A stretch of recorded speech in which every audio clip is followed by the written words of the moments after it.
Okay, so now I'll introduce our participants. Mike Crenshaw was born and raised in Chicago and Minneapolis and currently resides in Portland, Oregon. Crenshaw is an independent hip hop artist, respected MC, poet, educator, and activist. Mike Crenshaw was a founding member of the Minneapolis Baldies and and an anti-racist action. Crenshaw has released dozens of albums and collaborated with Immortal Technique, Dead Prez, Soul, and others. Crenshaw is the lead US organizer for the African Hip Hop Caravan and uses cultural activism as a means to develop international solidarity related to human rights and justice through hip hop and popular education. Mike is the Northwest Regional Director of Hip Hop Congress and facilitates hip hop culture exchange projects globally. Selena Flores is a photographer and podcast producer living in Portland, Oregon. Her documentary work includes a series of COVID portraits and technical operations for live radio. Selena will continue the work of collaborating with the team to create media that educates in an engaging manner while shining a light on the racist history of the United States in hopes of one day achieving a reckoning for the injustices of the powerful against those they continue to oppress. She is in the beginning stages of a podcast series on the legacy of Puritanism in the United States. Erin Yankee is a documentarian. She works in the mediums of audio, print, and video. Her work focuses on the themes of the unheard story, how place can shape a life, comparative experience across identities, and the importance of the clean and sharp edit. Her many projects include Dead Moon, the Coffee Table Art Book, the documentary film Arresting Power, Resisting Police Violence in Portland, Oregon, and many more audio zines and self-published magazines, quite a few demo tapes, a few books and pieces of vinyl, and some other podcasts. Erin also works with the Outside the Frame, a local nonprofit that teaches houseless youth how to make movies and hopefully heal trauma through making and telling stories. Okay, well, to get this started, I'm going to mention how I came across this podcast. It was actually through Selena Flores. We attended a Spanish conversation group together, and I noticed it on her Facebook page. She posted it. And as soon as I opened that up and started listening to it, I was hooked. It was amazing. Um, and on that, how did y'all meet? How did this project get started? Um, why were you interested in working on this podcast, and what were your roles? From my perspective, I'll jump in because I think I have kind of a linear chronological perspective in that I was involved in being a founder of anti-racist action through a street organization called the Minneapolis Baldies, who were an anti-racist skinhead crew in Minneapolis in the 80s and 90s. And we assisted in not only fighting neo-Nazis in my region in the Midwest, but we actually had some ties to Portland and got involved with some of the organizing and resistance that was going on here.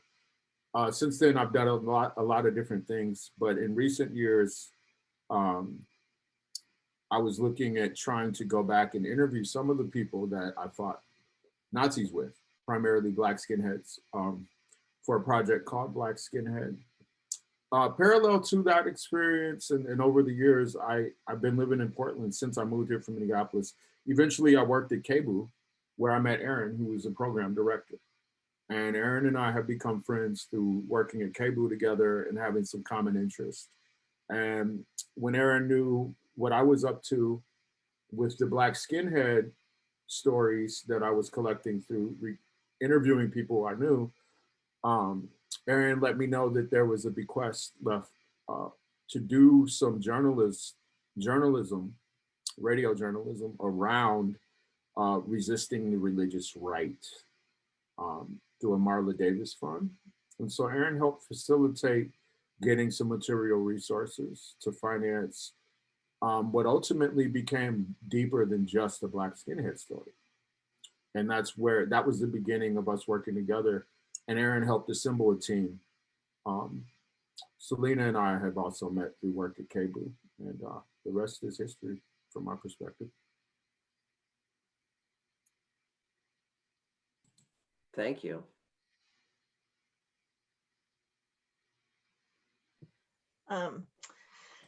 Yeah, so as Mike, to just sort of do the handoff, like as Mike is working on the larger story of the Black Skinhead group and founding of Anti-Racist Action as a national organization, I also like had been always wanted to tell the story of the murder of Mulugeta Sarah and the organizing, like the cross-cultural organizing that happened around his murder, especially in the last, let's say, 10-ish years, while the Proud Boys and the Patriot Prayer and all of that had come up, and seeing that there was the street activism that was fighting the, the alt-right, the new neo-Nazis, but there wasn't that cross-cultural organizing happening to support them. That Portland as a community was basically letting the kids just take it on themselves and not providing support. So knowing that around the Mulugeta Sarah, that it was a lot of the teenagers who were doing the fighting, and then the people who were supporting them were not that much older, but were college kids or college graduates, and then some like older long-term activists.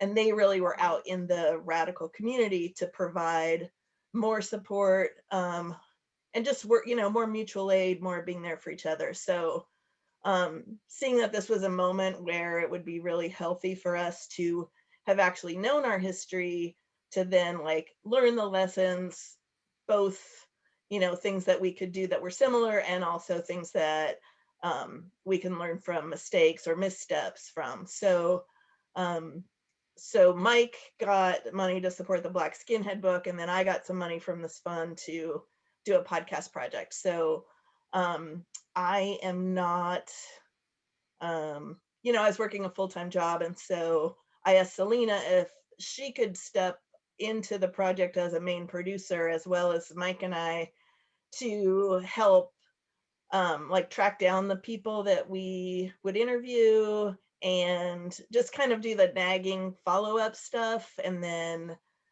because we had some money, we could support some other people to do some of the interviews, so that there was a wider perspective of people who did the interviews.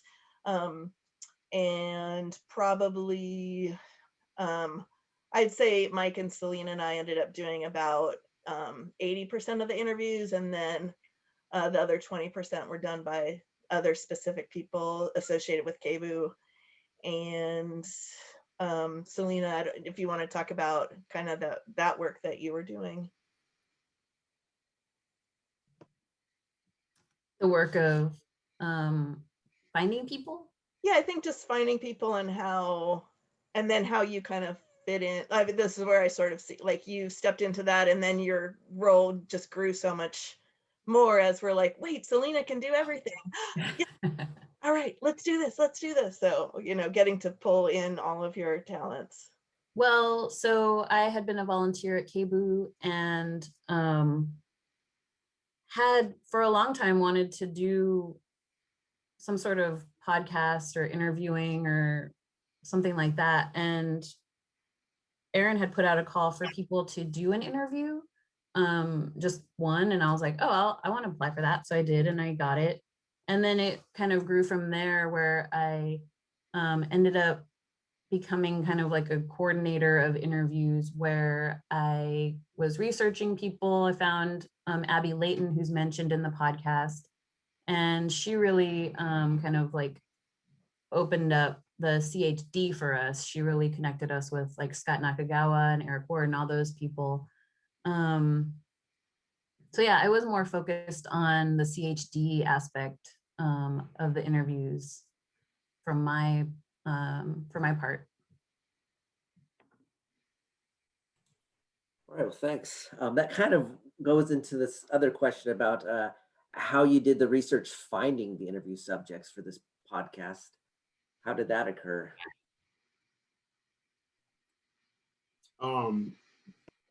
The primary interviews, going back to when we first started recording interviews, came from reaching out to people that I actually grew up and organized and fought Nazis with. So that went, I think I interviewed probably about 6 or 7 people who show up in various episodes of the podcast. And that was primarily focused on people I knew from Chicago and Minneapolis, a couple who are from Chicago and Minneapolis, but who live in Atlanta currently. And then when it became not just about Black skinheads that I grew up with and intersected with the history of anti-fascist organizing and resistance here in Portland, Oregon, that's also when the production team grew from me and Aaron to Aaron, Selena, me, Julie Perini, Icky, Mo Balstern, and there might have even been 1 or 2 other people that helped it for limited periods. And then it expanded beyond my personal network into a broader network.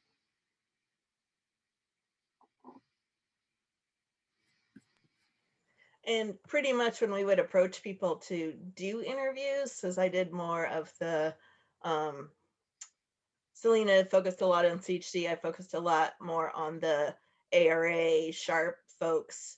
And I would say, hey, we're doing this podcast project with Mike Crenshaw. And that was basically enough for people to trust us. Like they trust Mike, or, then they would be like, oh, I had a really good experience with that interview.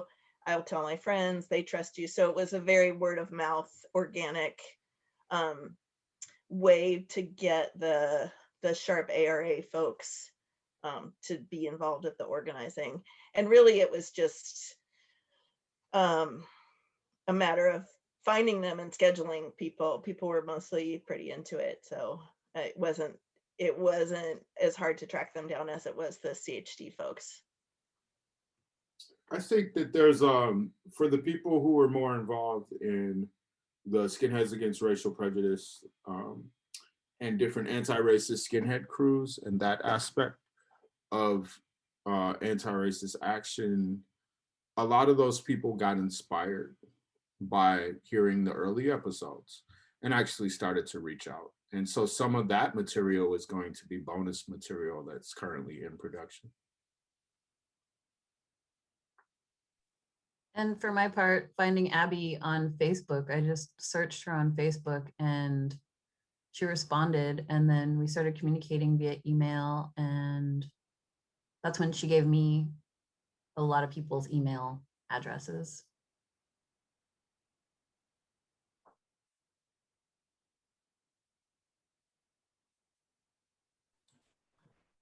All right, thank you. So this next question seems a bit kind of personal because it talks about your personal experience with the fight against white nationalisms in this time period. Did you want to talk about that? In the 80s and 90s, you mean? Yes. You want to start with that one, Aaron? Sure.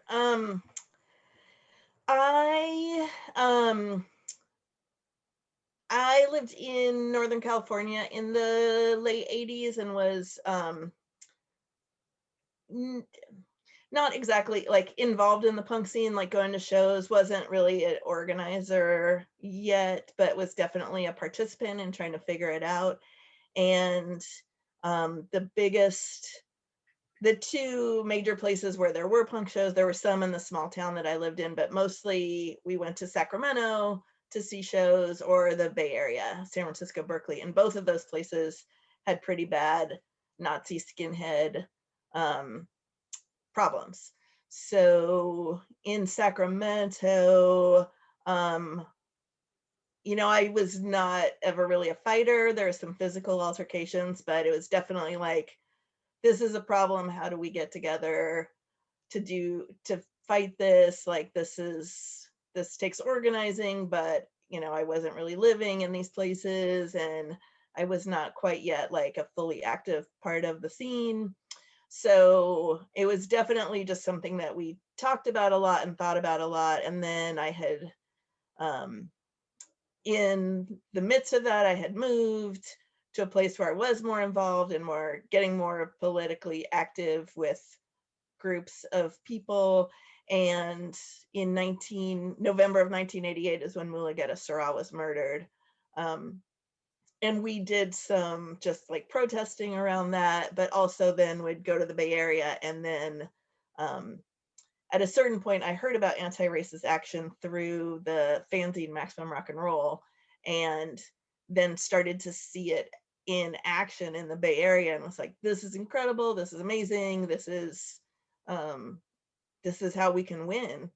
And it just felt like just so empowering and freeing, and just like, you know, they are bullies, and we don't have to, you know, like there are ways we can do this organizing. And then, you know, finding out later when I moved to Portland and meeting Mike that he was part of one of the founders of that, was like, oh, this is amazing. And then visiting Portland throughout those years and having it really be a visible problem on the streets of the Nazi skinheads. And then when I finally moved here in 1994, it wasn't a visible problem anymore. So digging deeper into that organizing and how, you know, the story of the CHD working with the ARA and the Sharps as a larger community effort to get them off the streets. They, you know, they went underground. At the time, it felt more like a victory because I didn't really think about them going underground and then popping back up. So it's hard to, when I say that, it was from the perspective of the time, but it was like, oh, we have the streets back. We have our public space back. We can now organize around other things because we're not constantly dealing with this visible, in your face, you know, threat of harassment and violence. And for me, I grew up in the Midwest. So I was born in Chicago, lived there for the early part of my childhood, and wound up moving to Minneapolis and St. Paul. First, we moved to St. Paul, Minnesota, then moved across the river to Minneapolis. So we moved to St. Paul in about 82. And then I wound up going to high school in Minneapolis. By the time I was in high school, I was having some struggles, social issues, you know, trying to fit in, struggles around identity. And I wound up hanging out in the hardcore punk scene and finding a home there. And shortly after I was introduced to people in that scene, a crew of us became really good friends. Group of multiracial, you know, young men and women too.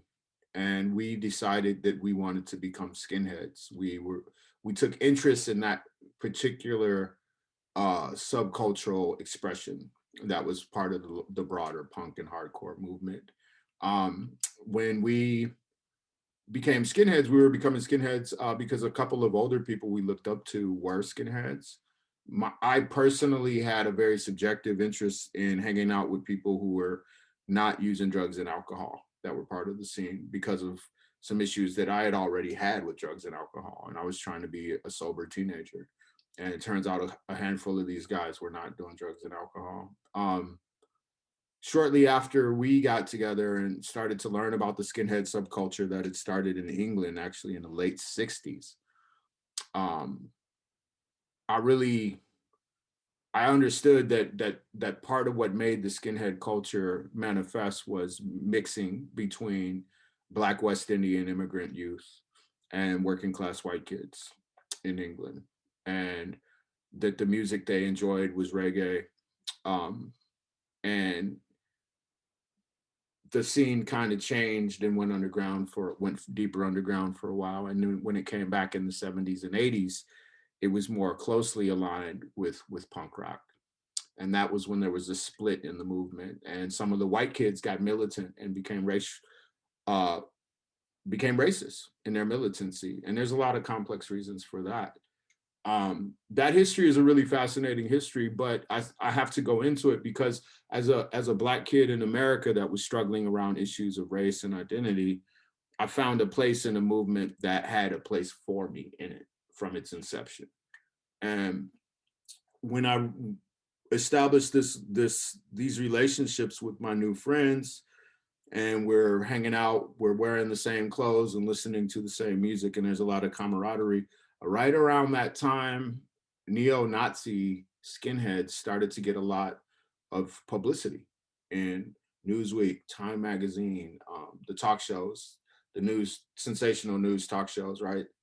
On daytime TV, Donahue, Geraldo, Sally Jesse Raphael, Oprah. So there were these, show after show, there were these neo-Nazi boneheads coming on and getting in fights in, on live television and talking about being white power. Often they would appear with a panel of guests that were also in the Ku Klux Klan or neo-Nazis, literally in the American Socialist, National Socialist Workers' Party and so forth.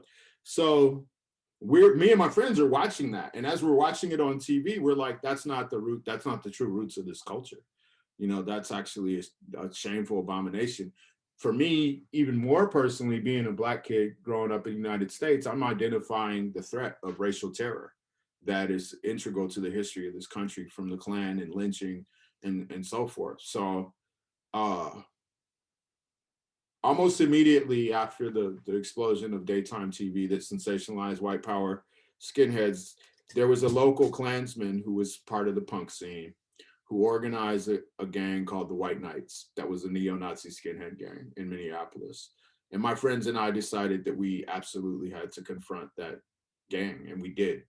And through the process of confronting that gang, we had to organize ourselves for survival. And it became actually a violent struggle. And that was really the birth of the militancy that politicized me and my friends, and caused us to have to reach out to other community people, individuals, organizations, to form alliances. And that was the birth of Anti-Racist Action.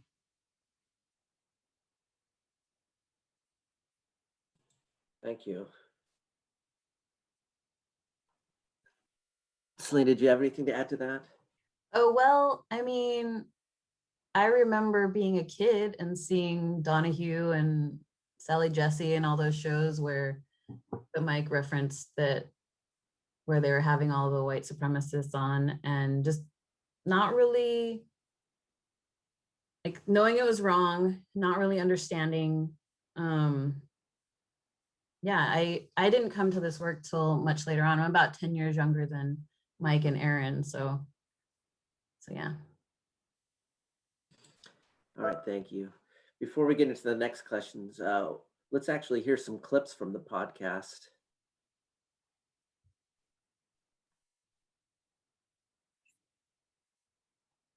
I'm not a big, tough guy, and I'm short and I'm thin. When I got to the penitentiary, I suddenly realized that, like, I didn't really know that, oh, I'm a small guy.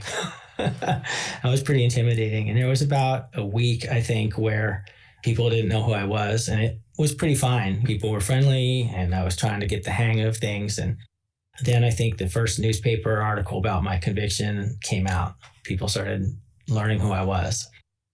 There were some Nazi groups where I was. They were not the majority. They immediately started giving me a hard time, harassing me, threatening me a little. The white people that I was friends with, for the most part, basically said, hey, you seem like a nice guy. I don't want to have the kind of problems that you have, so don't talk to me anymore. Sorry if that seems harsh, but that's the way it is. So I found myself very scared, very alone, not knowing what to do. I didn't know anything. People would confront me. I would swallow my pride. I would walk away. It's just very, very scary. So what happened was I wanted to try to keep myself safe as best I could. I felt very alone. I didn't want to get assigned a work position in the chow hall. I thought that seemed pretty dangerous. So I requested a work position in the college. At that time, they offered college classes for inmates or GED programs, stuff like that. I got a job as a teacher's assistant for English as a second language. I tried to busy myself in as many ways as I could that I felt were like safe for me: college, reading. But ultimately, what saved me is the guys I was working with, the Hispanic community doing English as a second language. They started to wonder why I was different and why I always ate by myself and why I never went outside and I was all pale. And they were wondering if I was like a child molester or what the deal was. They learned about who I was. They basically said, look, we're going to make you an honorary Mexican. You're going to be with us now. We're going to take you under our wing, but you look terrible. Starting today, you have to go outside every day. You have to start lifting weights. They had certain ways that they did their clothes, and they brought me into their community. And honestly, it was wonderful. It was a type of community that I felt really comfortable in, I could relate to. At that time, it was a multiracial community, and we had fun, and they kept me safe, and I started getting healthy, and I started feeling better about myself. That was another real turning point for me.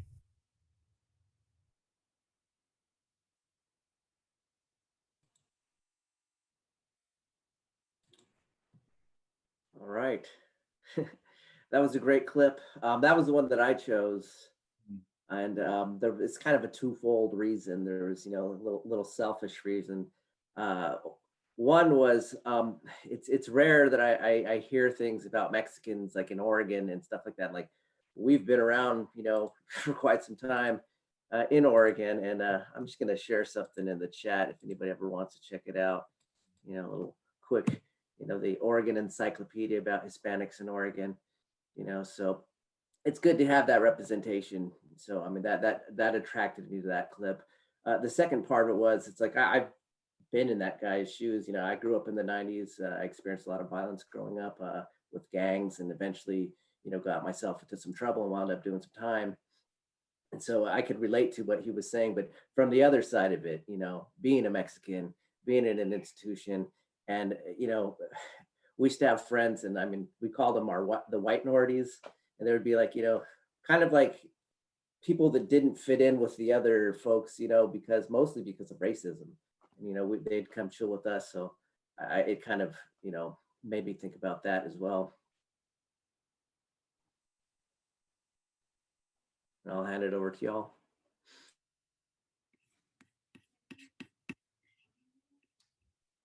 Are you? Oh, go ahead. Go ahead. What are you gonna? I was just going to ask if we were opening up for questions or what that means. Sorry, let me get into the next question then. So the next question was, what are the similarities or the differences that you see with the neo-Nazi movement of the 80s and the early 90s with today's protests and counter protests like Patriots Prayers and with Antifa? Do you see any similarities? Being somebody that has been on the streets, and to a lesser degree on the front line now, but I've been down where the action is, so to speak. So I feel like I've seen firsthand what the violence looks like. If we're gonna really get down to it, that's what people respond to when they see something on social media or on the news. They see a video, that somebody recorded with their phone. It's often the violence that makes them aware that there's even an issue, makes them aware of the presence of Antifa and the Proud Boys and Patriot Prayer and some of these other groups.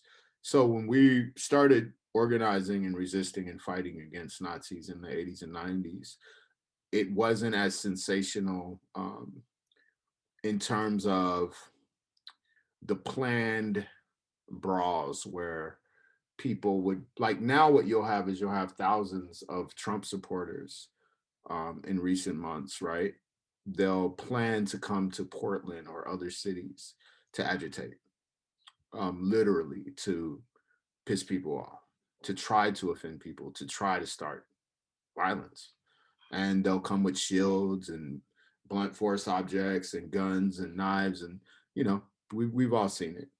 And so what we see today is we see the right wing, the alt-right, the ultra-right, the fascists, the neo-Nazis, all banding together, coming to create violence. They have their reasons, but the the outcome is that they're coming to fight in the streets. What we have on the opposing side and the side that's resisting is people who get identified as Antifa, which is really broad.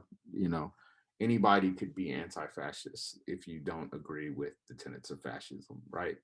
But Antifa has been painted in a very kind of narrow frame, which is basically young white people in black bloc. Young white people wearing black head to toe who conceal their identities and go out and vandalize things. That's how Antifa has been characterized. So you see these scenes with people fighting in the street. The reality behind the scenes is that the history that led to what we see today goes back, you know, decades and decades. But in my time, the way that we participated in our level of resistance was to find out where the racists were that were organized, and go to them and execute direct action, fight them where they stood. And eventually we had to organize outside of our immediate social groups, for safety. And because we took the political nature of the work we were doing seriously, we understood we needed to build a mass movement against fascism. So it started in the Midwest in my time. You know, Minneapolis connected with Chicago, Milwaukee, Indianapolis, Madison, Wisconsin, Lawrence, Kansas. Those were I might be forgetting one or two, but those were the initial cities that first came to what we called a syndicate meeting in about 86 or 87. And that activity eventually spread around the United States, and there were different ARA meetings held in different regions. Portland, Oregon was one of the places where neo-Nazis, and you hear a lot about this in the podcast, the neo-Nazi problem was so bad that people did not feel safe. They didn't feel safe in public. They didn't feel safe in the hardcore punk scene, going to shows, and there was a lot of violence. And that is what led to white supremacist organizers targeting this city as a place to organize and recruit for their movement, which is what led to Mulugeta Seraw getting murdered. Prior to Mulugeta Seraw getting murdered, there were Minneapolis anti-racists, some of whom were part of my crew, the Baldies, who came out and helped do some direct action against neo-Nazis here. So when I moved to Portland in '92, I was introduced immediately to the local anti-racists.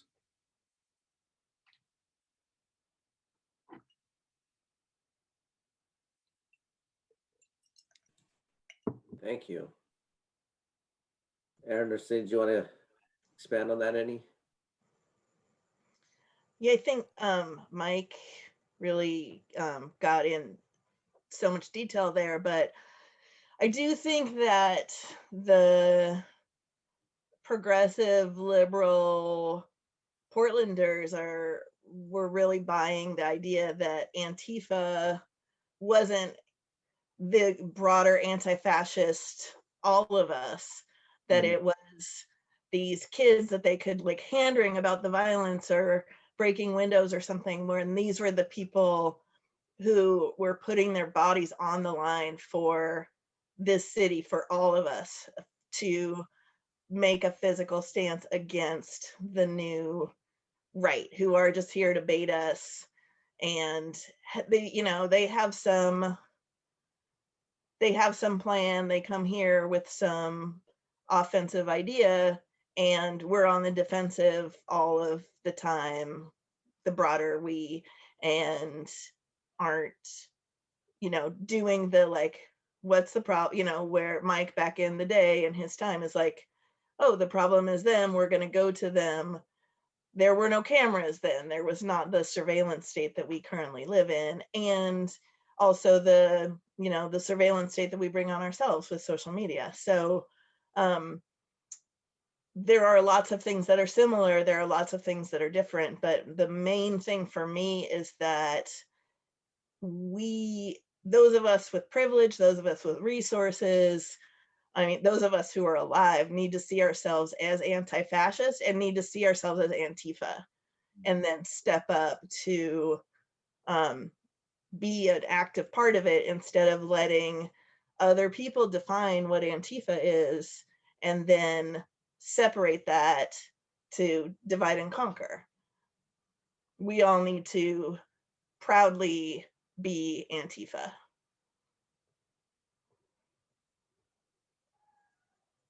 Thank you.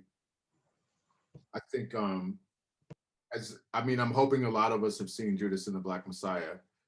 And I only bring that up because, you know, the story of Fred Hampton it's a precursor. You know, the work we do as anti-fascists is part of a continuum. If you can take a lot of the language that you hear us using in the podcast and in this event, and you're going to hear Fred Hampton and you're going to hear the Black Panther Party for Self-Defense using the same language, you know? It's an ongoing struggle.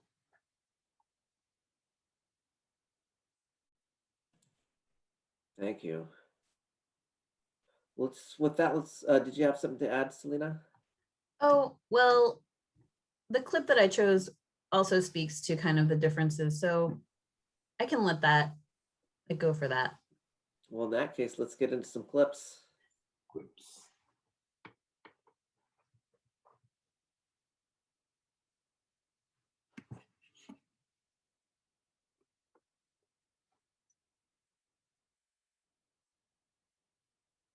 There was a show at Pine Street, and it was, I think, Ken Miski and Kyle Brewster was their band, and it was called Machine.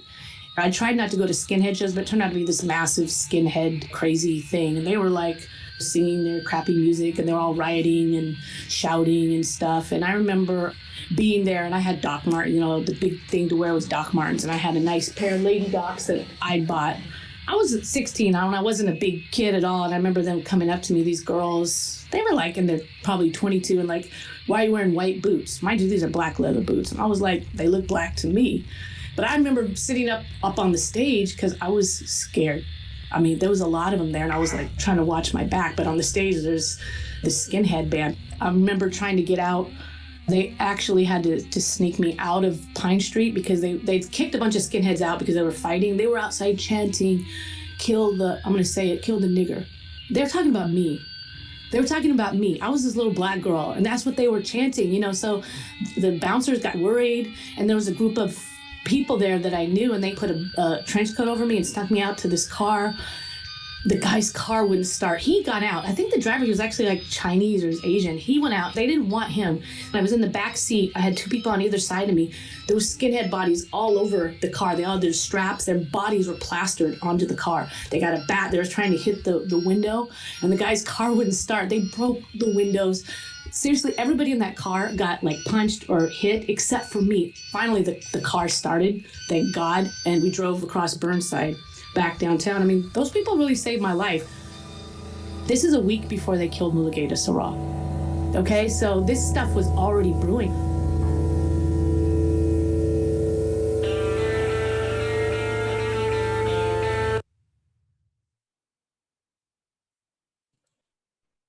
It's a powerful clip. That was the one I chose. Do you want to go in? Do you want to play the one that you wanted to play too, Selena? If you want to speak to that one, that's fine. You know, man, I have to be. I'm just so grateful that China contributed her story. You know, we talk about things like intersectionality. We have to understand that even though the terms that we use might have recently made it into our consciousness or awareness, these issues have been going on. And people like China specifically as an individual, being a Black woman in a predominantly white subcultural scene,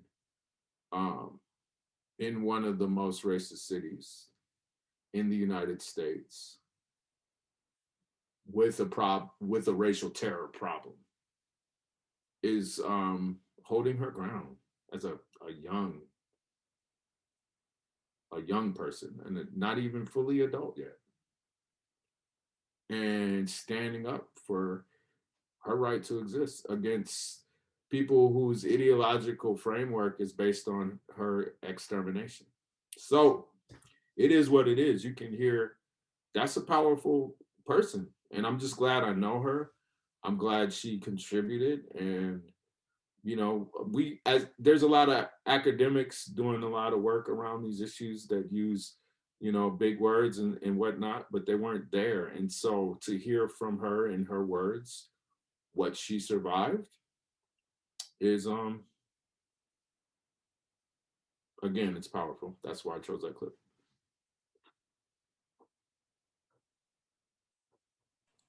Thank you.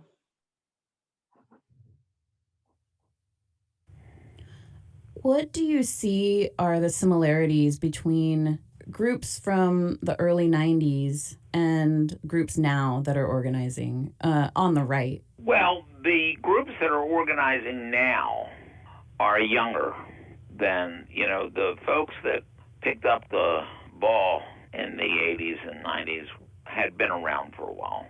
And now we've got a bunch of young people. And quite frankly, we've got a problem on our hands. And it's big. Yeah. The problem is big. And it's bigger than anybody realizes it because we're at the beginning of it. And I can't stress that enough. This is a huge issue. Yeah. And it's not going away quickly. Look, we have a fight on our hands. And people are pretending that it's, you know, 4 minutes of battle and they'll get it done. And that ain't that way. We're in deep, and we got to get prepared for, you know, the next generation of battles, and we're not doing it.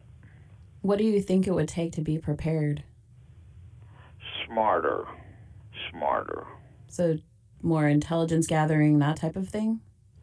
Well, more intelligence gathering, but smarter. Act like there's a battle going on. Mm-hmm. And build towards tomorrow. What do you think that looks like? What would that be like? Yeah. Multi-year funding would help. That would be one thing that would help a lot. Mm-hmm. And doing things aimed at tomorrow's young people. That's what would help. Mm-hmm. Getting ready for we're fighting the battles now that we have to fight because we have to fight them. Yeah. And the way to do it. It sounds like you think that there's a much larger event coming. Can you speak to that more? Well, look, the white supremacists have been organizing against immigrants since David Duke staged a Klan watch, staged a militia of armed white supremacists on the border with Mexico in the 1970s. Aryan nations in the 1980s used to hand out maps about the big immigration flow with big red arrows in 83 and 84, and I got a copy that I picked up in Kansas, rural Kansas. And it's been a long time on their agenda. Mm-hmm. They have been paying attention to the calendar. They know with certainty that there's a battle to come. And they've been acting like it. Mm-hmm. You hear with their slogan that immigration is white genocide. It's because white people will lose their power through a majority dominance. Now, frankly, I think that's a good thing. But they don't. And there's a lot of white people who agree with them. I think it's 55%. I think the number is 55%. I've written it down a billion times. It's a high number of white people who think black people are oppressing them. There's massive misinformation and false consciousness out there. Mm-hmm. And on the coast, it's not as big to see, but it exists on the coast too. Mm-hmm. It exists in the Portland area, and this battle is going to get tough when a majority of people are no longer white. They're a minority in a nation of minorities. Yeah, I saw recently that the number of children or babies of color the number was larger this year than white babies. You bet, Red Ryder. That's what's coming down the pike. And they've been playing this ball that white people are dispossessed. They've been saying that since '72. These white supremacists. Mm-hmm. Now they got a chance to say, yeah, there's more of them than there is of us. They're destroying our culture, and they're finding followers. Mm-hmm. And we think we're going to beat it out of them? No, we got to get education out into every hand. Mm-hmm. So do you think it's more about winning the hearts and minds than actually like combat, like physical combat? Yes. Mm-hmm. It's a battle for hearts and minds.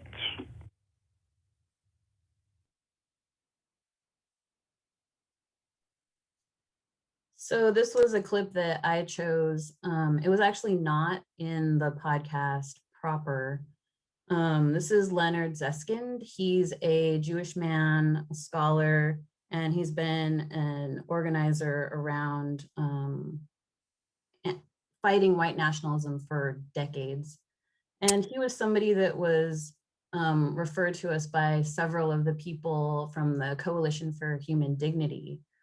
And I chose this clip because it wasn't included in the podcast, but I think the content is very important.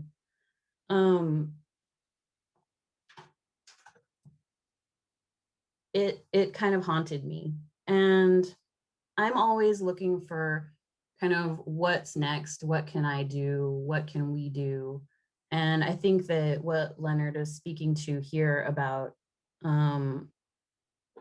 winning the hearts and minds of people, and not to say that we don't need other methods and strategies and tactics, but I think that's a huge piece. And also what he mentioned about kids and organizing toward the future.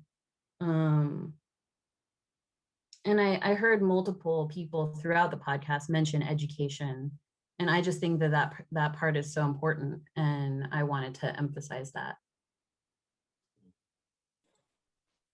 Thank you, Selena. You know, that last clip actually kind of, and what you just said kind of leads into the next question. And it also has to deal with the last program that we had where we talked about the methods that were used in that era of the podcast. And one of the presenters last said that, nowadays you have to take a different approach. And what would you say that approach would be in today's world?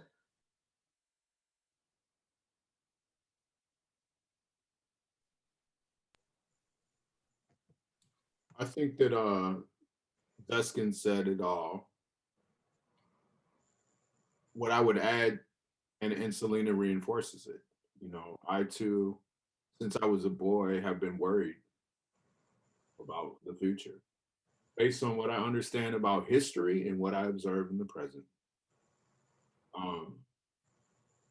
There's a notorious and famous phrase that I don't have to look up, or I don't want to look up right now because I don't want to break the flow. But if anybody wants to look it up, you can. If you look up the 14 words, I don't have the phrase memorized, but it's a favorite amongst white supremacists worldwide. 14 words basically are saying the role of white supremacists is to secure a future that's safe for white children. In their statement, even though they're talking about a very patriarchal, racist, genocidal concept, they're also centering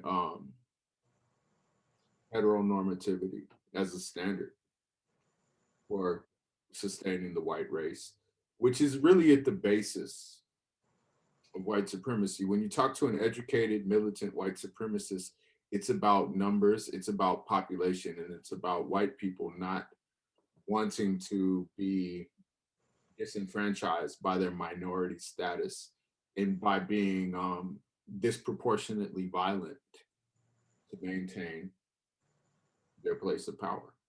we see this reinforced on all levels of society in all institutions. And that's what we're facing. So it's twofold. We do have to think about education.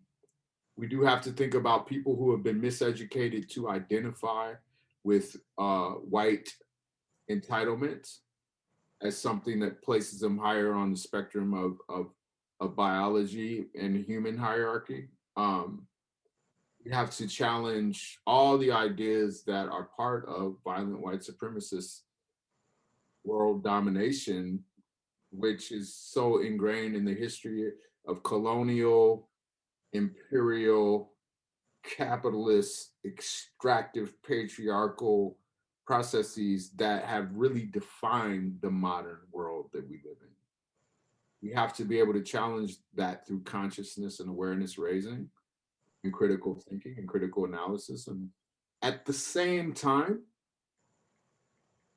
there is going to come a time where people have to put their bodies on the line. And a good amount of those people that are willing to do that need to be other white folks that are willing to actively engage against the consequence that centuries of this colonial, imperial, patriarchal, capitalist, extractive, genocidal project has been ravaging the earth through. So I'm not going to say that we can only think about hearts and minds, because we know when they're coming to commit acts of racial terror, they need to understand in their bodies and in their minds that it's not safe for them to operate. And sometimes it takes force to make that clear.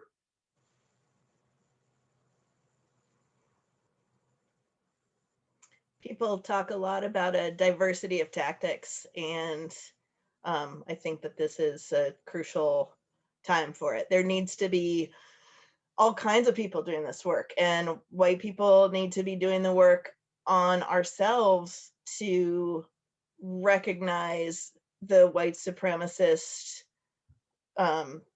world that we live in and all of the white entitlement that we have. And I would highly recommend doing the Me and White Supremacy Workbook by Layla Assad to help you see some of the water that you're swimming in and help you take some of the steps to be able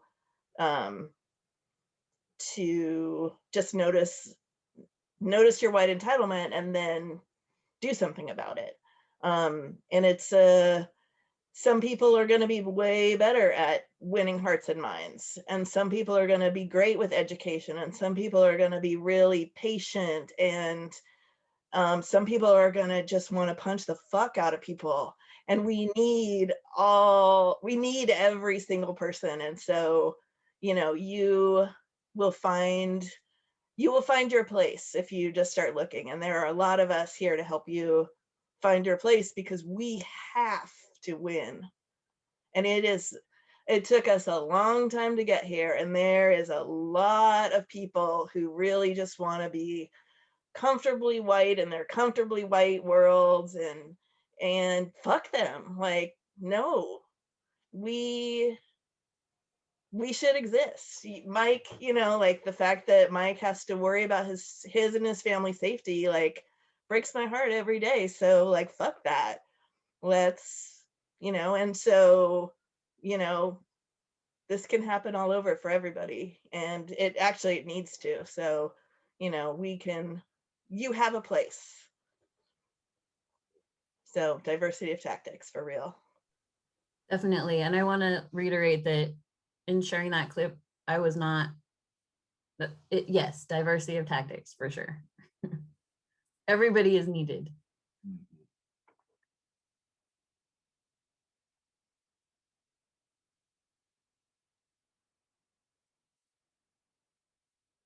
Someone will call us up and say, hey, my friend works at this Pizza Hut, and this fucking Nazi works there, and he's always fucking with her.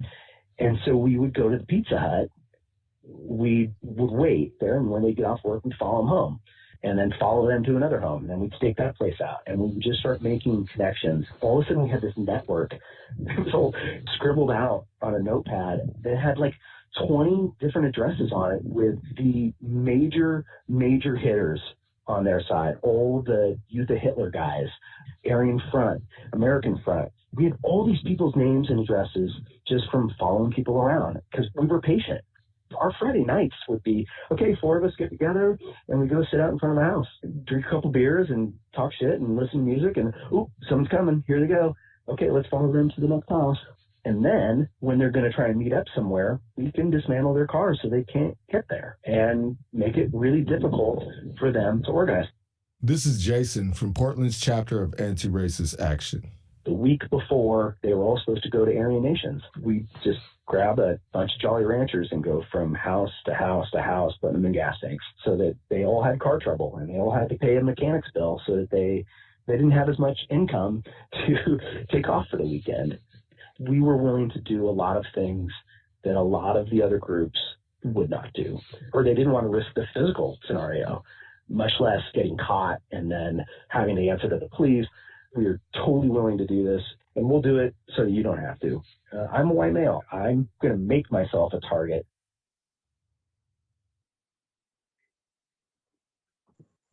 And I picked that clip. I just love like Jason's just joy in hanging out with friends and fucking with Nazis and putting Jolly Ranchers in the gas tanks and just like these things that I'm sure were, you know, frightening and but there's just such camaraderie and joy in that piece. And a lot of what we hear in the whole podcast with the camaraderie and joy is through a lot of the violence, which I think Jason also participated in, but it's just like, here's an example of it where you can really hear it in his voice, which is also just a strength of the podcast, is these people speaking for themselves about the joy of resistance.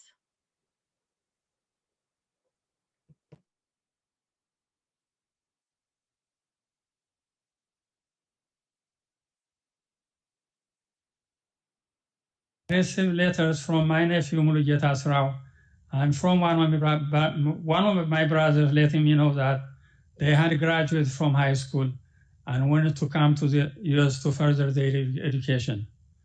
By then, I had met and befriended a very kind couple, Clarence and Elsie Tupper, who lived in Goldendale, Washington. They were willing to sponsor Mulugeta and my brother.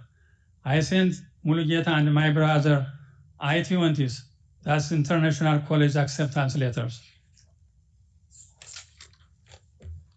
Mulugeta completed the process and arrived in Portland in December 1980. I cannot explain the happiness we both felt when I picked him up at the airport. We had not seen each other since Mulugeta was a small boy. I marveled at how he had grown up into a handsome young man. You see, Mulugeta and I have always had a special bond. He was the second child and the first son of my beloved older sister, Fatanaj Brahanu. She was the person I loved more than anyone else because she cared for my younger siblings and me when our young mother died. Unfortunately, she died at a young age too. I felt it was my turn to help her children now. I was happy to have the opportunity to help Mulugeta. Mulugeta moved in with me in my apartment in Beaverton, and he proved to be a very responsible young man. He quickly found a job first at a fast food restaurant, later at a small Catholic school in Beaverton. He became a favorite of both the students and the staff, the teachers. He was hardworking, caring, kind, and respectful. He also made a circle of friends among the small community of Ethiopians and Americans alike. He quickly was acknowledged as a leader and a peacemaker. He was also an avid soccer player. When I decided to move to California in January 1982 and suggested that he join me in my move, he politely declined. He said he liked it in Portland. He has his friends, his job, his school. He assured me that he could take care of himself. During the following years, Mulugeta and I, my family kept in close contact. We would attend relative weddings and other major events together. He would visit my family in California frequently during the holidays, and I would visit him in Portland occasionally. In the process, he and my young daughter established a very special bond during his frequent visits. She just loved his beautiful smile and sweet personality. The last time I saw Mulugeta was during a Labor Day weekend in 1988, a couple of months before he was murdered, when we attended a relative's wedding in Walla Walla, Washington. He was very happy and is still going to school. Then I received a phone call on that fateful Sunday morning at 5 o'clock on November 13, 1988. The voice on the other end of the line said that Mulugeta was hurt in a fight early that morning. But intuitively, I knew that something had gone terribly wrong because Mulugeta was never a fighter. He always tried to stop fights. Even when he was murdered, he was not fighting, but he was trying to stop the fight between his friends and the skinheads. This selfless act demonstrates the true nature of Mulugeta's heart, even in the face of danger. My beloved Mulugeta Srao lived as a peacemaker and died as a peacemaker. Thank you.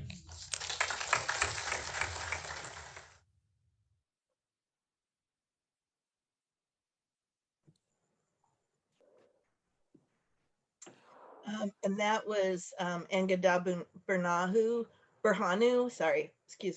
who was Mulugeta Srao's uncle. And that was recorded on the 30th anniversary of his murder at a conference put on by the Urban League of Portland. And we got to use his speech to help the listeners of the podcast actually get to hear about Mulugeta as a person and not just a victim of this crime. That's right.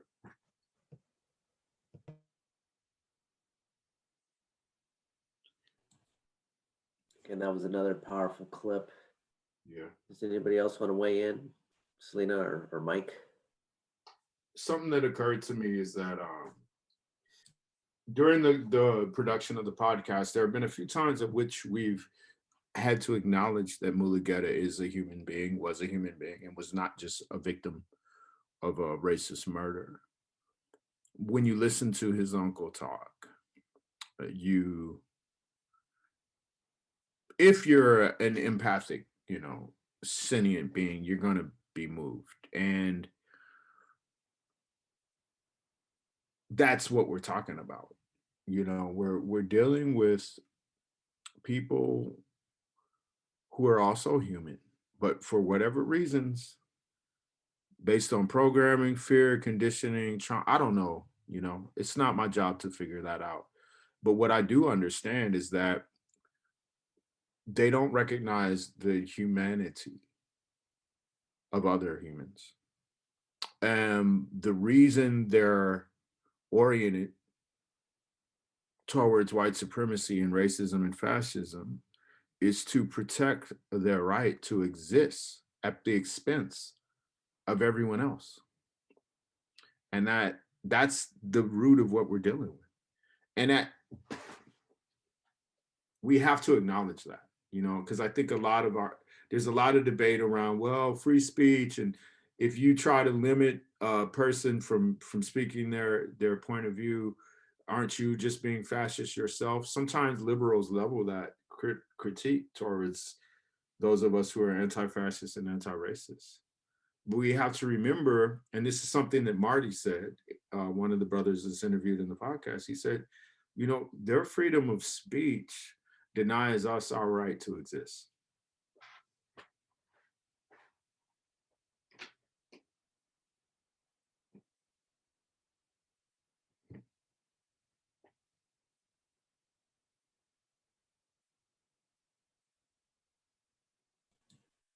So did you want to mention anything before we move on to the next section, I suppose? No, I don't think so. I think Mike said it. Thank you. All right. Thank you, Mike. So I guess it might be redundant to ask what, is your favorite parts of the podcast and why. I mean, we went through a section of those, but were there any other parts of this podcast that you had a hard time deciding, which to share today in this program? There's so much that, we interviewed people. We did about 35 interviews or something like that, mid 30s, and they're mostly around an hour. So there's a lot of wisdom and passion that we had access to. And then just like, people who couldn't participate or it didn't work out, or so there's just a lot there. I feel like that I feel like we did a really good job in telling like a cohesive story in the 11 episodes, but now we get to kind of indulge some of the parts that we missed by doing these bonus episodes. So our first one actually came out yesterday, so it was the second half of episode 4 where we get to get in deeply into the history of the Baldies and ARA. And it was so great to just be able to be like, like the story goes, and then they're like, and then we went to Portland to help out. And so for the sake of the big podcast and the main arc, it's like, okay, that's the moment where we need to go back to Portland. But it's great to now like get to hear all the rest of the things that those folks had to say in their experiences. So I'm really excited about that one. There's a couple more sharps that we interview. There's a couple people speaking very specifically about like the role of Maximum Rock and Roll and the Scene Reports in spreading the word, or like the role of YouTube in how racists get to youth to radicalize them. And then other folks who are doing kind of continuing this work on their own. So I'm pretty excited about those, us getting to add in more to the story at this point.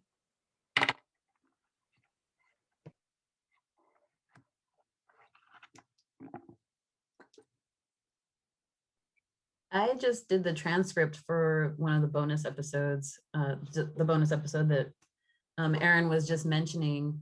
And there are some parts in there where Mike is reflecting on kind of what he's learned and kind of the more, I don't know if philosophical is the right word, but some of the deeper takeaways from his experiences having lived through this whole stuff, all of this. And I think right now, those have been my favorite. There's just so much wisdom there.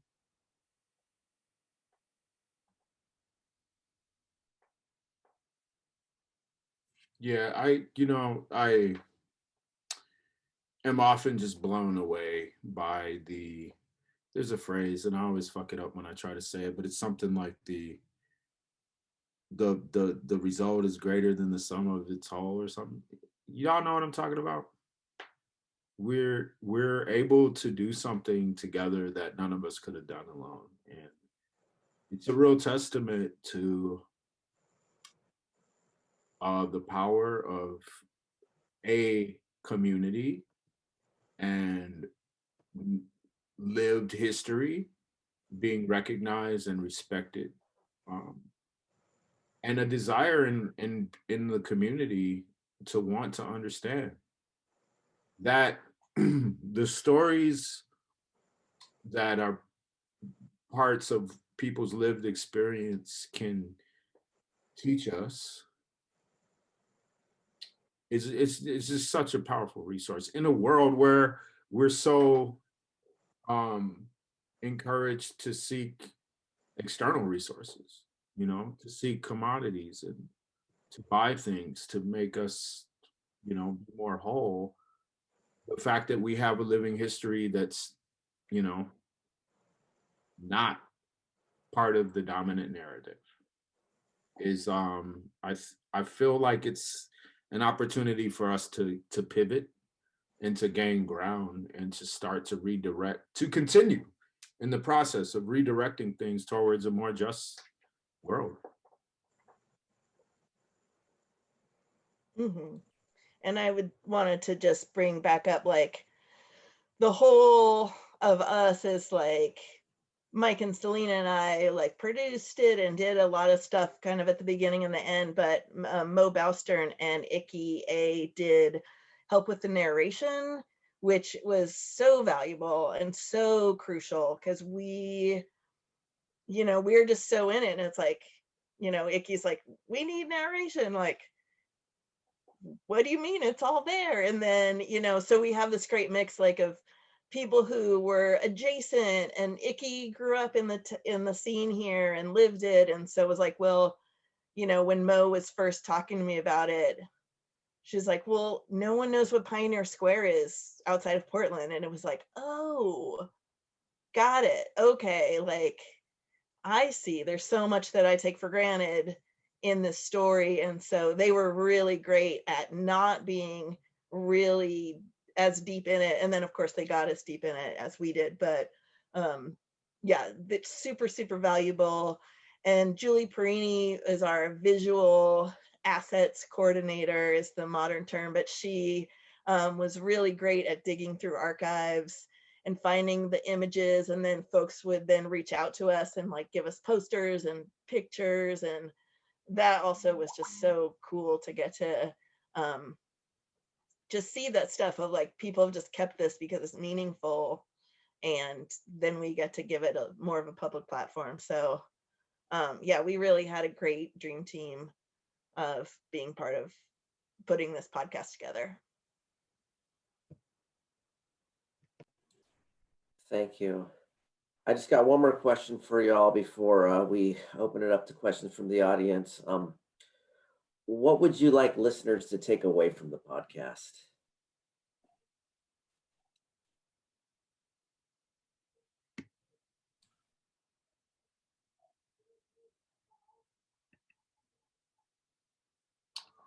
I'm hoping that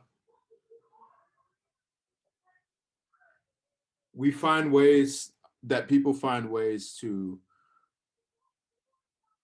get involved that they feel is really like where they need to be. I don't want people to be encouraged to do things that feel out of their it's tough, you know, because there's not a lot of language for it. Like we could say, I don't want to use the term comfort zone, because we're not trying to maintain a comfort zone, you know, but I want people to feel empowered and encouraged and inspired to challenge what's happening in a way that's right for them.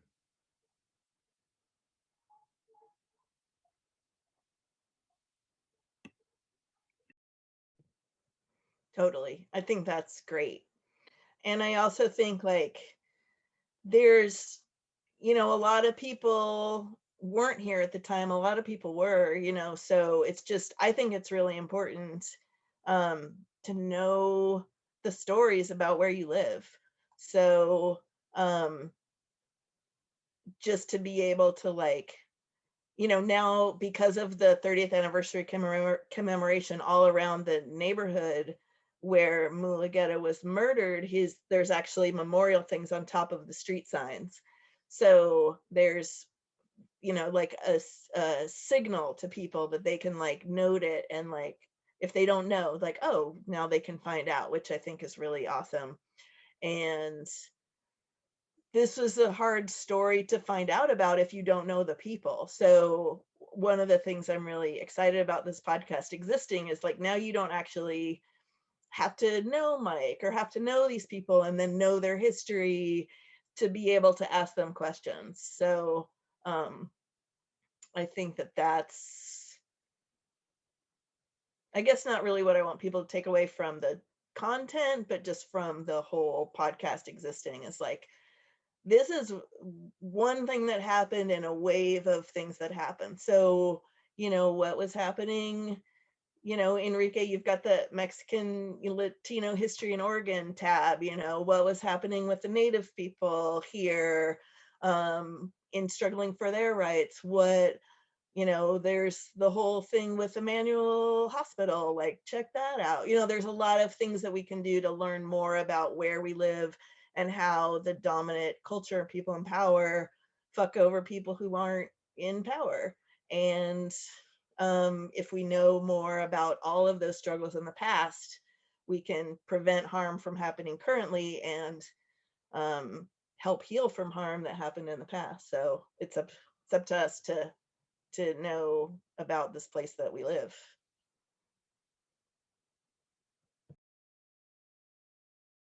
Thank you. And for me, I think, I mean, obviously what Mike and Aaron have said, and to piggyback off that, just the idea of community and organizing in a broad sense. Creating, like in the podcast, we hear about these kind of different groups that kind of come and work together.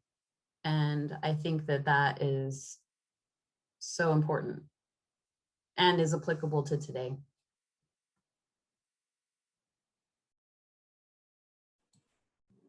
Thank you all again. So now we're going to open it up to questions from the audience here. So please type your questions in the chat and we'll let you guys answer them.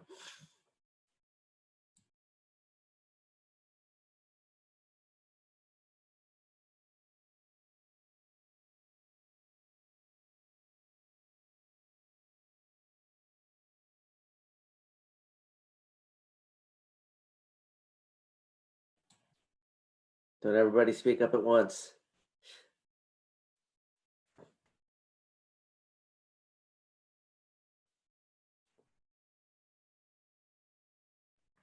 What do you want people to take away from it, Enrique, as a listener?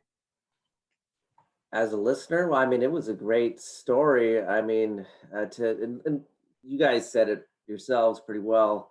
But I think it is important for people to know the history of the place that they're currently occupying. I mean, that's part of the reason that we do a land acknowledgement at the beginning of our programs, is so that we, pay respects to those who've come before us, whose lands we're on.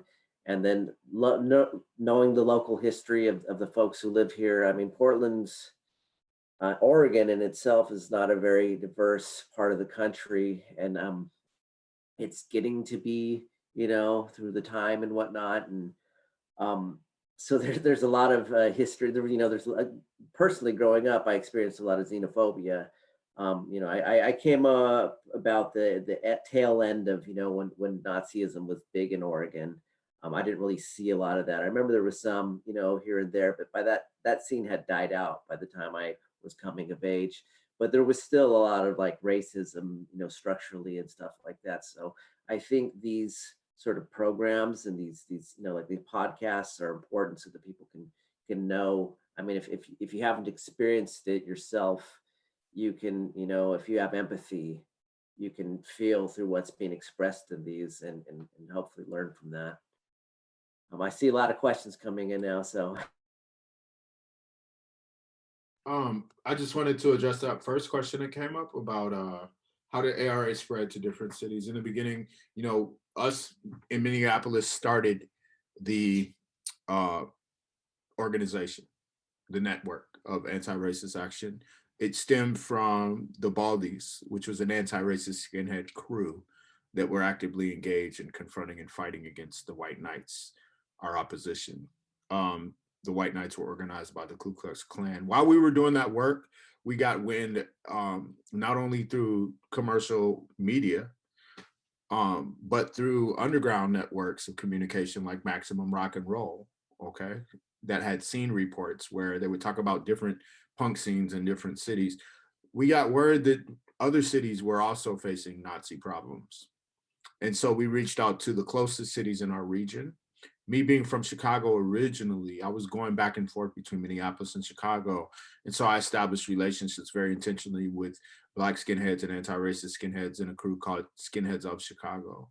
And that first meeting we had in 86, 87, it's so hard for me to pinpoint the year, but we had over 100 anti-racist skinhead crews, primarily from the Midwest. And that was the impetus, that was the catalyst. And from there it went on, and people would travel and start chapters, or people would find out through word of mouth or through some print literature, and they would start chapters in their own city. I think that John Brown Anti-Klan Committee was also doing a lot of work tying people together, along with, you know, just another network of that.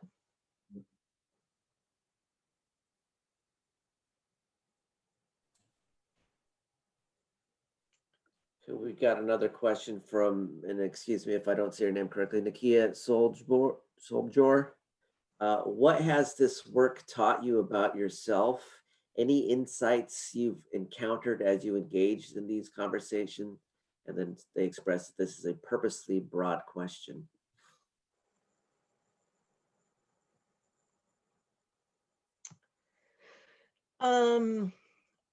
Just like, for me, I think this is the largest project that I've ever been involved in. So, and as kind of the, you know, the tentacles reached out to all the, you know, more and more places, like I've learned a lot just about organization and how you actually pull something like this off, which is, you know, most of the podcasts you hear, like at the end of it, they're like, and thanks to our 5 editors, and thanks to our 4 producers, and our 17 reporters, and blah, blah, blah, blah, blah. And there was really, you know, not that many of us doing this work. So, I really learned a lot about the behind the scenes stuff. And with regards to the content, I don't know if it's necessarily taught me anything, but it's definitely made me like much more vocal about that there is a place for everybody in this fight, and that we have to be really engaged in it.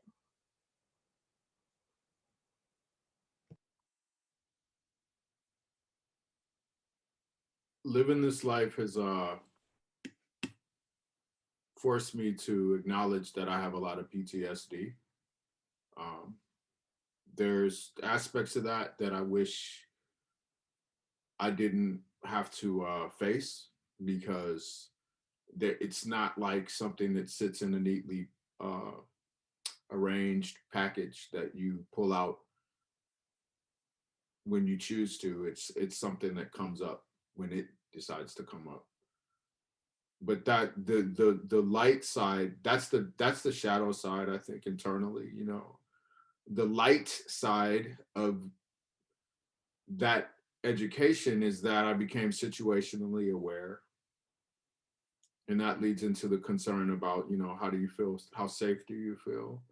The being involved in what I was involved in taught me how to feel safe wherever I go. Even in danger, it's almost as if I feel, when I'm forced to stand my ground, I feel more at home in that situation than a lot of people who haven't been through some of these things. The challenge with all of that is that I exist in a Black body, and that Black bodies have always been vulnerable to racial terror and hypercriminalization and stereotypes and tropes that actually get us killed. And so me standing my ground is different. I can it's easier for me to lose my life standing my ground than it is for some other people.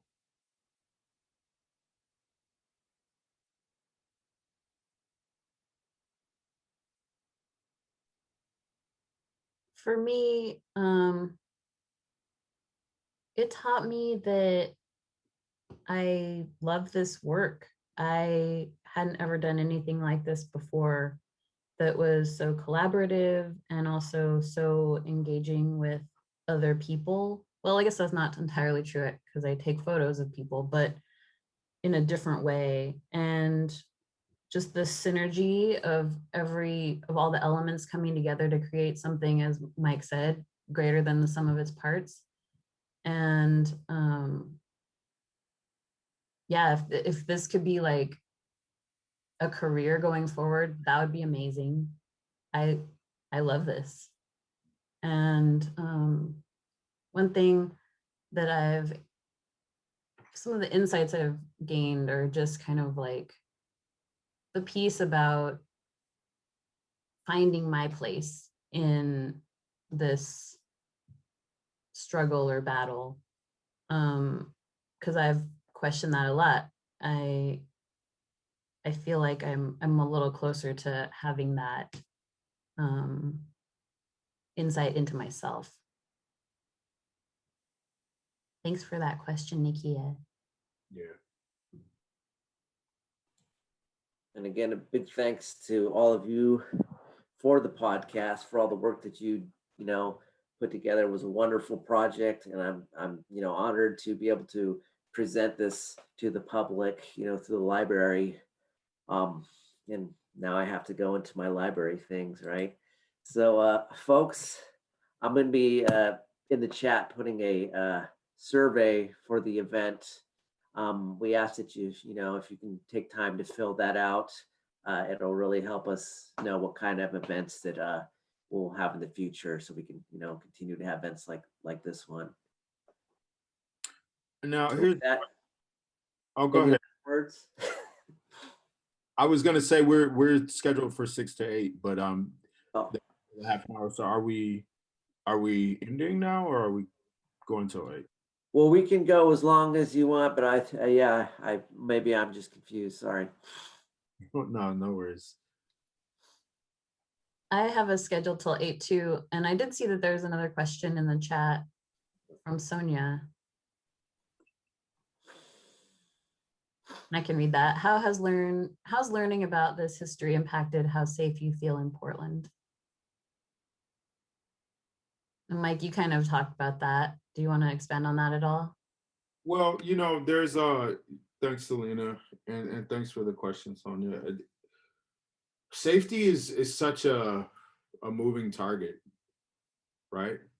I've lived next to a racist neighbor who terrorized my family and threatened to blow my head off. There are people in the audience tonight who came and did house defense for me. Thank you. Seriously.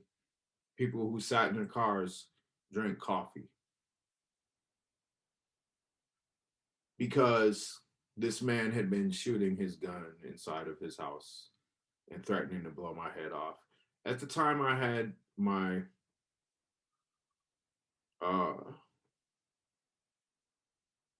small daughter, 3-4 years old, my 92-year-old grandma living in my home.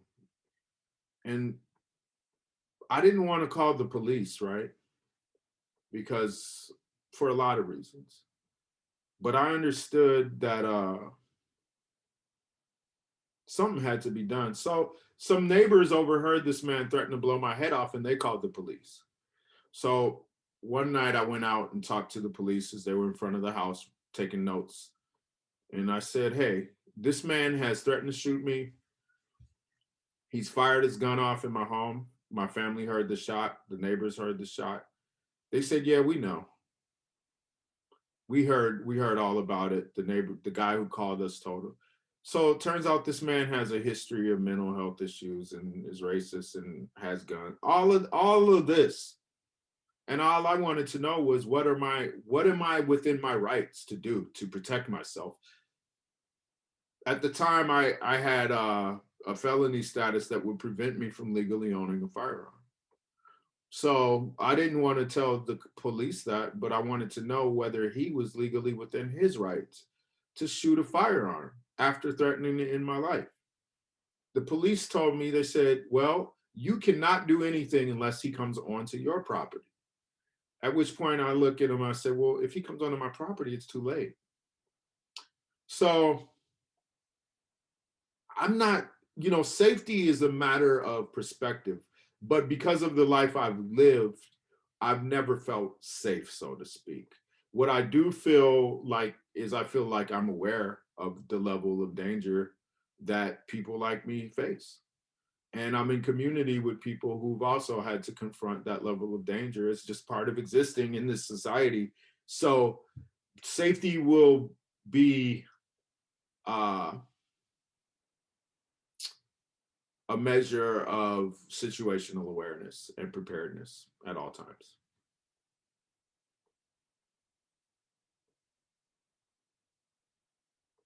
So in the chat, Janet, excuse me if I mess up your name, Unruh had wrote, how can I show solidarity? And they mentioned that they'd be down to sit in a car and watch a racist neighbor. But with that, how can folks show solidarity?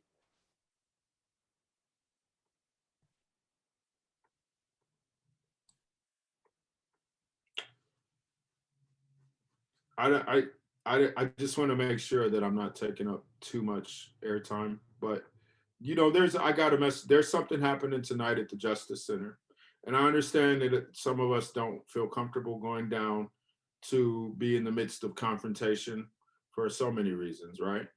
We understand that there's damage from tear gas and non-lethal munitions, and there's vigilantes who drive cars into protesters, and this, that, and the other. But what I will say is, like, even if you don't want to be in the line of fire, those places are good places to meet people, who have been driven to get out of their house and do something. And you can bet the majority of people who've been driven into the street in an effort to do something are going to be thinking critically, and they might be open to, if you're willing to spend some time being in relationship in a way that examines those questions. What can we do together?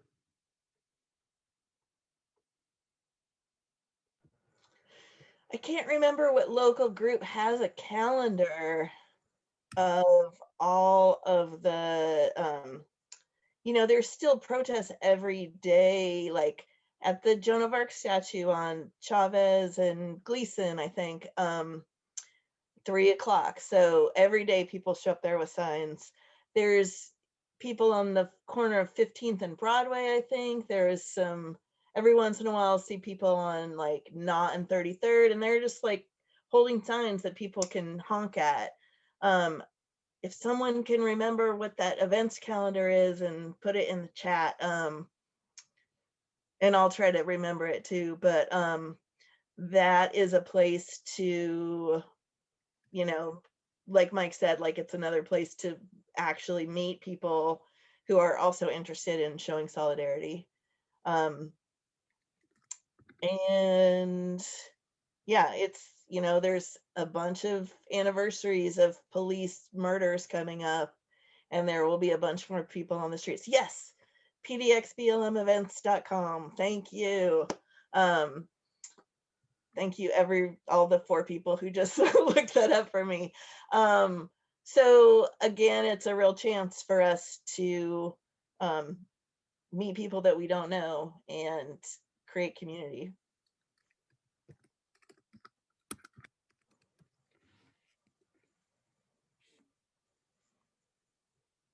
The best way to go about this work is seeing it as a marathon on building community. And I talked about this in the latest bonus episode. One of the things that made the work effective was because we were kids who loved each other. We were all in love with each other. That was part of the youth, the experience of youth. We weren't, our jobs and our families and our obligations hadn't defined our lives yet. So love was at the core of it. That said, if you're going to interrupt, I encourage people to interrupt, but think about it before you do it. Don't rush headlong into danger. But if you do see something happening right in front of you and there are others around, before you get in the middle of it, check out who else has a problem with what's happening and see if it's a safer way to interrupt if you build with those people.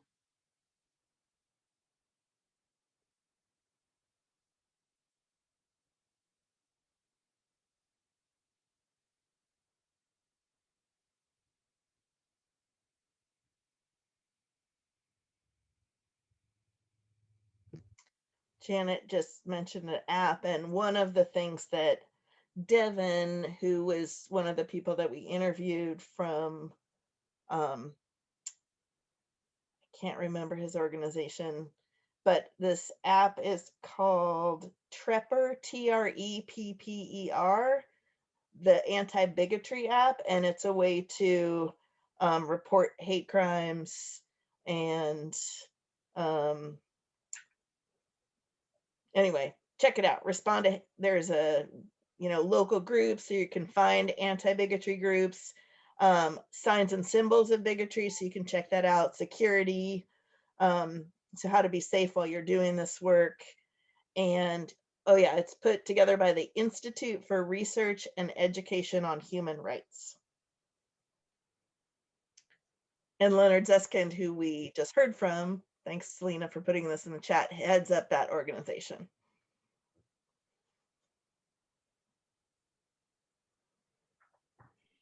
Yeah, I just want to give another plug for the Trepper app. It allows you to report, maybe you said this, Aaron, I'm sorry, I was typing the other stuff in, but it allows you to report racist things that you see around. So they use that to document and find out where these movements are happening. So that's kind of like the research piece that you can help with.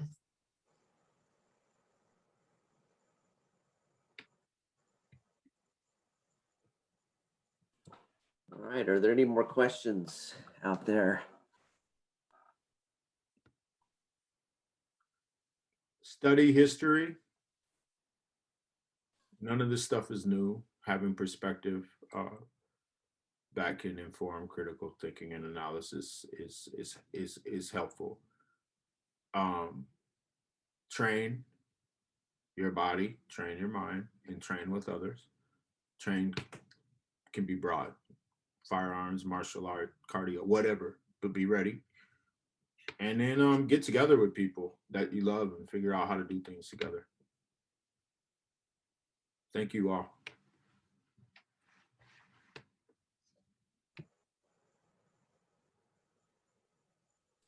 I typed a little question in the chat there for y'all, since, this is a library event. Settlers by Jay Sakai is an amazing book. Settlers, I'm gonna type it.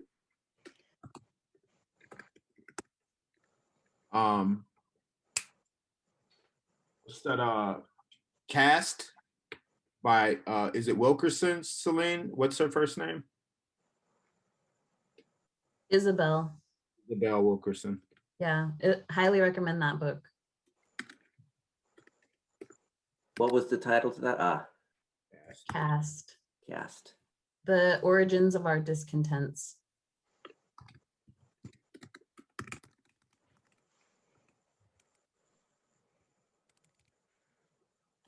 There's the Me and White Supremacy workbook that I'd mentioned earlier. And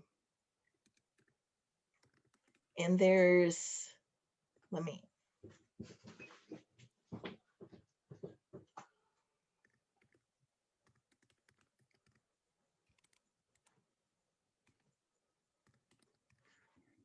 Comrade Ajamu Umi from All African People's Revolutionary Party just wrote a book specifically about organized resistance to white supremacy. Don't know the title. Go to, unfortunately it's on Amazon, but Ajamu Umi, you'll support his work. Search that name, you'll find the book. Just released it. Leonard Zeskind has a book called Blood and Politics. It's very thick and is very detailed history of white nationalism in the United States.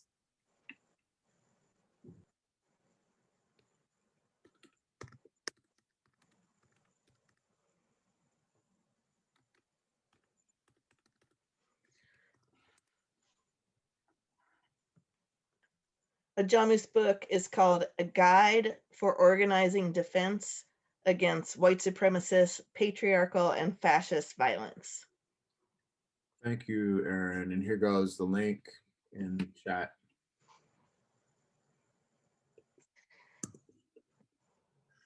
There's also, when we first started this, one of the folks that we interviewed gave me a book called Confronting Fascism, Discussion Documents for a Militant Movement, that was put out by ARA Chicago at the time. That was really handy to get some of the philosophy behind it. And it is, it is meant to kind of be a book group book. Oh, that's another thing. Study together, even if it's just virtual, agree to what you're reading and get together and discuss it and ask questions. Super simple. Thank you, library support, Enrique and Lindsay, and thank you all for being here. And thank you to my production team and comrades, Mo and Nikki, Selena and Aaron and Julie. Yeah, thanks everybody. This is great. Thank you, the library, always. Thank you, everybody. Thanks to my brother and Nakia and all my other friends for coming. Hopefully I said hi to all of you in the chat. Oh, thanks, Selena's brother. Thanks, Vicky Jane. Oh yeah.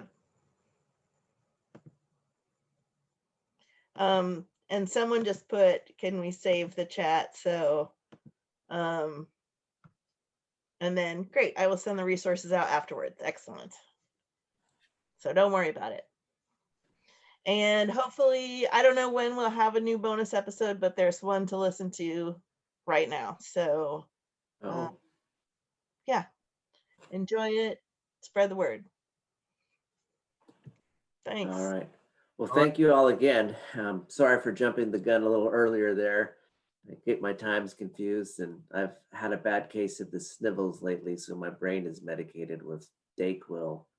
So. Oh man, thanks for facilitating. You're welcome. Peace out. All right, shall we call it a day then?